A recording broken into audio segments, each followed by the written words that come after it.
Howdy y'all. Welcome on back to another tutorial with the Prism sequencer. Let's take a look at how the tone tracks work. So they're going to work essentially the same as a drum sequencer, or at least the sequencer part will, you know. The track still looks very similar. We still have access to the sequence settings. The sequence trigs are still laid down in the same way. What's really different is the polyphonic playback of it. So on the right, we have our keypad, and we can use this to play notes. We can change the octave by pressing up and down on the octave graphic. And as we play notes, you'll see that the graphic to the left displays the notes. All the information contained in this graphic to the left can be thought of as your active note. This means that when you press a trig, this information is what's added as a trig. So this trig, and I can press and hold to go to the trig focus mode, contains E, G, and C, and it has the same settings. So playing back, I can use the keypad on the right to select my notes and then add them to my trigs.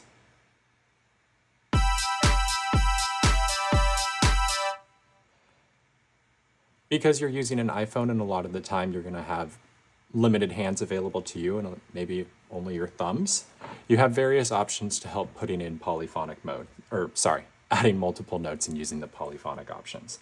Pressing and holding the octave graphic brings up the keypad settings. From here we have certain labels that help us with visualizations. We have a latch mode, and for our purposes right now, we have 3 chord modes. You have a triad chord mode, plays a simple triad. You have a multi-mode. You can use the 4 blocks up here to select the type of chord, and then you can press and hold to change that type of chord as well. And then finally, you have your chord blocks, which have so much functionality to them and are really a core driving seed to making a lot of the magic of Prism shine. So we're gonna have a separate video on that. Instead, I'm gonna go back and select no chord modes. Okay, so now I have my notes and I can add them the same way I would have with my drum sequencer. The only thing to really call out are the differences in the focus mode. And the focus mode has a lot of powers to it. I'll also probably do a separate quick video on that as well. But for the purposes of getting you up and running, we can press and hold and we see the focus mode. We can also select multiple trigs by touching them. We can press another trig to change the length, but we can also drag any of the parameters to change the settings associated with the selected trigs.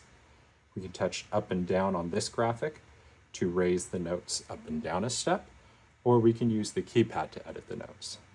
Tapping an unfilled keypad edit adds the note, and tapping again removes the note. If you're using just if you only have a single note within the trig, you can press and hold to swap the notes. You can lock, which allows you to continue to edit as you take this off.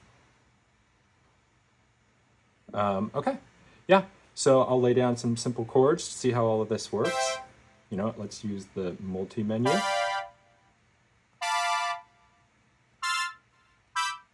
And then I'm going to show you some of these settings. I'm going to legato the trigs, and I'm going to stretch it so that it's 4 bars. And then we'll restart.